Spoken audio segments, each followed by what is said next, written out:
болсо бул деген экономический аябай выгодный менен жумуш болот эле да. Эми мунун баардыгын эми специалисттер кылыш керек. Мен билесиздер, мен агроном эмесмин. Мен кесибим ошо мен трактордун машинистмин да. Эми ошонун баардыгын жасай турган мына адистерге берип кыдырып чыктым. Кыргызстандын баардыгын кыдырып чыктым. Кыргызстанда көп жерлер иштебей турат. Мал ушун жетишсиздиги. Ошо министрден суранар элек Айыл Чарпа каналын ачыш керек болот. Айыл Чарпа каналын ачып, вы деп окута турган мал келиптир да. Бар жок. 1 саат бакмачылыкка, 1 саат кызылча отургузганга, 1 саат баягындай дан отургузгандарга, 1 саат баягы биофабриканга күнүгө сабак бере турган мал келиптир. Эртеңинен кечке чейин ушул багбанчылык боюнча туура багбанчылык жасоо. Анан дагы айтып кое турган нерсе, биздин жерлерибизди химиялаштырып таштагандан бир эмеси ошол пестицид, гербициддер экен да. Багы эмеге караганда, мочевина, азот эмеге караганда бирге фунгициддер ошолор аябай чоң зыян берип атат экен. Ошону эми дүйнө жүзүндө запрет берген, тайфун, дуз, баадагы неме ошолордун баардыгын биздин мамлекетке сатканы мындай запрет кое турган бир мыйзам чыгарыш керек экен. Антпей турган болсо, өзгөнүн күрүчүн дагы бир 10 жыл эге турган болсо, өзгөнүн күрүчү жоголуп кетет. Себебинде өзгөнүн күрүчү өзүнүн былой эмесин жоготту. 15 жылдан бери гербицид жей берип, азыр неменин өзгөнүн күрүчүн бышкандан кийин табакка колду салып туруп мынтип сыдырып көргүлө, баягы стекляшкага окшогон бир пластмасса нерсе чыгып атат да. Себебинде ал өзүнүн окуя бере калды, эмесин жоготту. Ошону кайрадан мына мурдагыдай эле кол менен өтөп, ошону жетиштириш керек болот. Азыр өзүбүздө өтө чоң бир мына апат келди деп койсо болот. 1 жылына 1000 адам барып Индиядан борун алмаштырып, жеңил же оор операциялар жасап берет. Ошонун баардыгы ошол пестицид, гербицид, фунгициддердин действиясы болуп жатат. Ошого бир бөгөт кое турган бир мына биофабриканын кишилери менен мен тыгыз байланышып иштеп атам. Бул жерде кандай бир химия жок экен. Таптаза экен. Адам өндүрүлгөн товарды биолигин жанагы энтомофагтарын иштетип өндүрүлгөн товарды он деген өзү мына ошол Кыргызстанда бир орган ошолорго бир справка бериш керек. Жок деген экени кагаз жазып бериш керек экен. Мына действительно ошолар ошол астына биогумус, үстүнө энтомофаг эч кандай зыяны жок продукт деп ошону жазып бир кандайдыр бир эме чыгарып берип коюш керек экен да. Ошону коюп алып туруп булар саткандан кийин өзү стимулировать этилет эле да. Базар. Бул таза. Азыр өзүңүздөр билесиздер, азыр бардыгы таза азык издеп калды да. Таза азыкка тастыктоо керек. Тастыктоо үчүн кичине гана бир справка жазып бериш керек. Ошо департамент. Ошо департамент биофабрика азыркы органика департамент ошо кичине бир кагаз жазып бериш керек. Мына действительно мына Асандын эмеси картошкасы таза өндүрүлгөн. Мындай болгон деп кагаз берип койсо, ошо саткан киши дагы мындай коркпой, үрпөй, базарда туруп, мына меники органика деп сатып, анан кагазын сураса, тастыктоочу кагазы болуш керек. Ал үчүн мына кыздар эле баары кыдырып жүрүшөт. Туруп анализин чыгарып туруп, бир 2-3 анализдери билинет. Эгерде нитрат ашып кетип атса, же дагы бир дары себилсе, ал билинип калат. Ошондой бир иш чараларды жүргүзүш керек экен. Анан ошол органика департаментине баягы мындай көбүрөөк кадрларды тартып, ар бир айылда кичинекей бир холодильник менен кичинекей бир фирменный эме ачыш керек экен, магазинчик. Дегенде мына бизден Индирага барып дары алыш үчүн эртең менен кечке убакыт керек, бир дыйкан. Ошол ал айдан келет, күлчөдөн жолугат, анан ого заказ берет, ол мынчада даярдап берет, анан апарып сепки чейин убакыт өтүп кетет да. Энтомофагтарды дагы ошондой. Ар бир айылда ошол биофабриканын мындай бир кичинекей чакан реализация кыла турган жери болуш керек экен. Анан кийин ошо биофабрикага бир чоңураак бир арак заводдой эле жерди бошотуп берип туруп ошол биялигин, трахеодармин ошолордун баардыгын өстүрө турган бал келди да. Анан кийин бул самол бабушка самогонун кайнаткандай эле неме экенин көрдүм да, көп жери бар. Кичине андай бир комнатада иштеп атышат да. Анан болду. Өзүңөр билесиздер, мына химикалык эмелер болсо чоң элеп алып, буклеттер жасап, кыйкырып, өкүрүп, монда биздин немени алып сепсеңер жөнүндө жыргап каласыңар да. Бул баардыгы бизге зыян. Ошого бир мындай мамлекеттик ушул айыл чарба министрлигинен суранабыз, ошого бөгөт коюш керек болот да. Кирген дарылардын дүйнө жүзү киргизбейт да, ошо тайфунду, дусту, ошолорду биз дагы киргизбей коюшубуз керек да. Болду. Анан кийин доктор дары себиш керек, дарысыз болбойт. Азырынча биз жууп тазалап алыш үчүн ошого бир мындай проценти аз кала турган бир дарыларга өтүшүбүз керек да. Кымбат болсо дагы зато ассасысын. Эгер мына Казакстан менен Кыргызстандын ортосундагы казактар куруп аткан чоң лаборатория иштеп кала турган болсо, биз дагы бир тоголок картофель кылабыз да. Ал жерде өтө мындай допинг текшергендей спортсмен ошондой текшерүү болот экен да. Мына ушунун баардыгын биз саясат кылып туруп органикага өтүп аткандан кийин ошого биофабрикага катуу жардам беришибиз керек экен.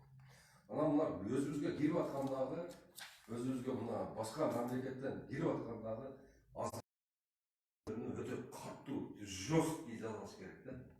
Мындай даталоо, чтобы ар бир микрон немелерин эсептеп, анан кийин мына биздин диний эмебизге да карап, мусулмандар болбойт мына.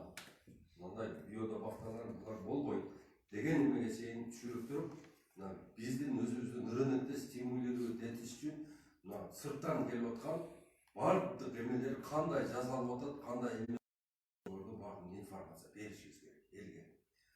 Биз өзүбүздүн будайды жемей сайын биз алдуу болбойбуз. Биз өзүбүздүн чыккан продукцияны өзүбүз колдонбой сайын биз өндүрүшүбүздү өстүрө албайбыз.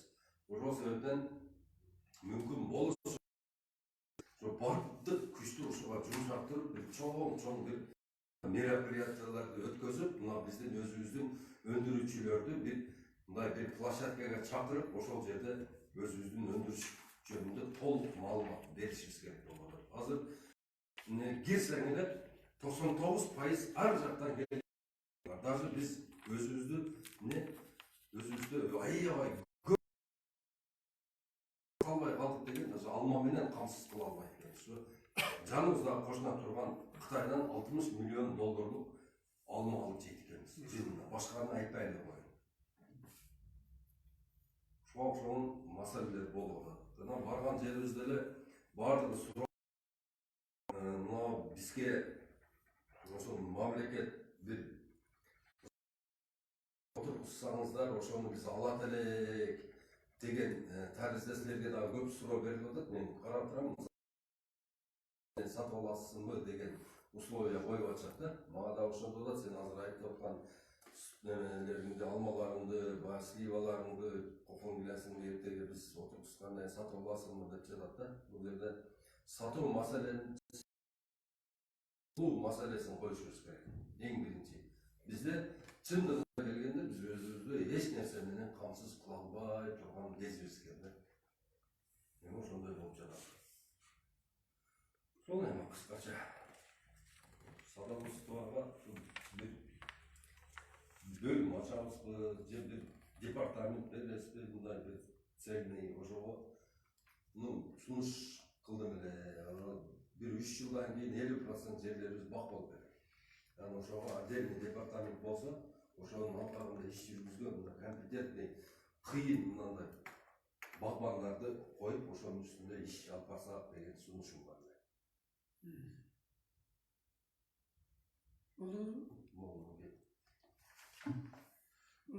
Күндө айтылган өзгөчө кошумча сунуш ташыштын сунуштарды эмгитип аппарат өргөн болот го эмгитип. Бул маселени мен күзүндө көтөрүп, бизде Москва районunda kurula turgan bolup kalgan Xitaylık investor. Azır men söyleştim, yarım saat burada men söyleştim. Bu yıl kura başlayız deydi. Hazır koronavirüs байланыштуу эч ким нерсе чыгарбай калды, бирок биз быйыл алып келебиз деди. Алар как раз алма боюнча болчу да, алма боюнча капчык болгондон башка коммуникация методикасы берилди. Бул жагынан буюрса алардын да максаты ошондо болчу да, биз планировать этип Кыргызстанды вирусу жок көчөттөр менен камсыз кылабыз деген. Бул маселе мен ойлойм, ушу биздин инвестор тарабынан маселе чечилет аягында быйыл гана чечилип калат. Иш башталып ката алмаган ишендерди мына 2 жумадан кийинги ошо марттын аягында келет деп жанагы карантин сниматься эткен, ошо кишилер бул жакка келет. Өзү да жакын деле келип, маселе бул жагынан биз шарттасына жылдык өзү. Именно лаборатория боюнча. Анан жанагы маселе жетет жетпейт деген чектен келип аткан көчөттөр тууралуу чын эле, чын айтканда биз тил жактан келген көчөттөрдүн документтери түштүк тарапта болуп келбедикпи? Контрабанда менен киреткен официально кирген жок да, контрабанда менен кирип кетип атат. Ошол себептен ал жерде мындай иштерди алып барсаңыз керек. Мына лаборатория боюнча мен ушул азык менен ушундай деңгээлдебиз. Siz bağlamında bugün de sırttan boyunca Özbekistan'dan, Tacikistan'dan bazı sensörler ötüyor. Sonra dokumenti yok. Giyim, laboratuvarda bazı patlıcan çok ötüyor. Biz bu sorunumuzda çok olacaksın. Эркинович, туура биз импортталган көчөттөр боюнча атайын кошумча буйругубузду чыгарганбыз. Анан сырткары ээптин талаптарына ылайык биздин кызматкерлер чек арада өткөрмө пункттарында өз милдеттерин аткарышат. Чет өлкөдөн документи жок, фумигация өттү, лабораториялык экспертиза өттү деген документи жок, сертификаты жок. Учурда бир да көчөт өткөрмө пункттарынан өткөн жок.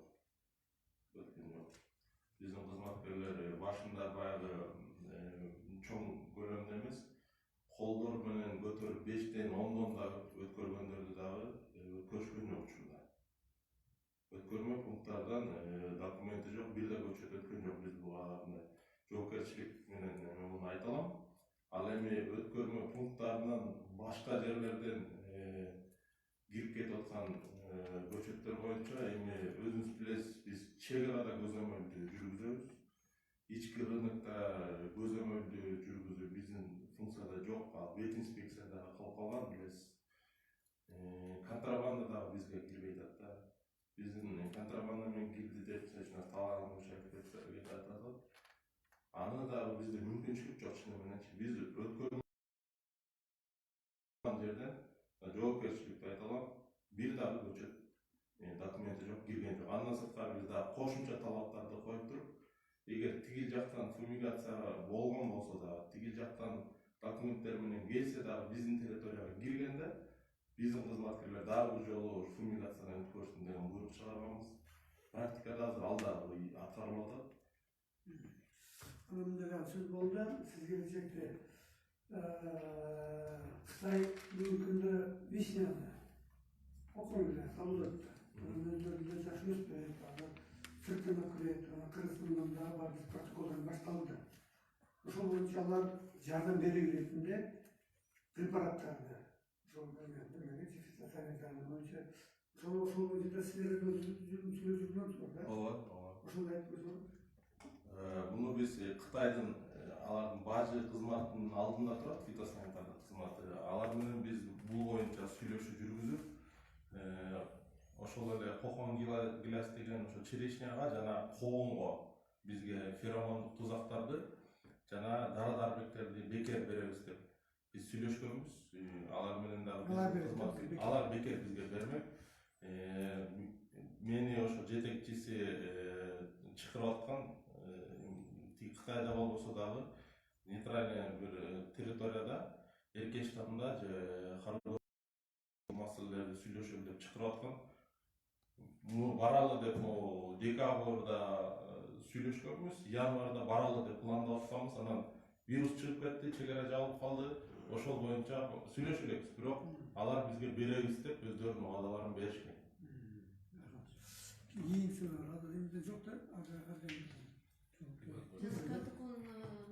Можно вот, просто рассказать, пожалуйста, вот, на те продукты, которые вот мы сегодня работаем, вы можете, да, производим, вы можете вот дать справку, да?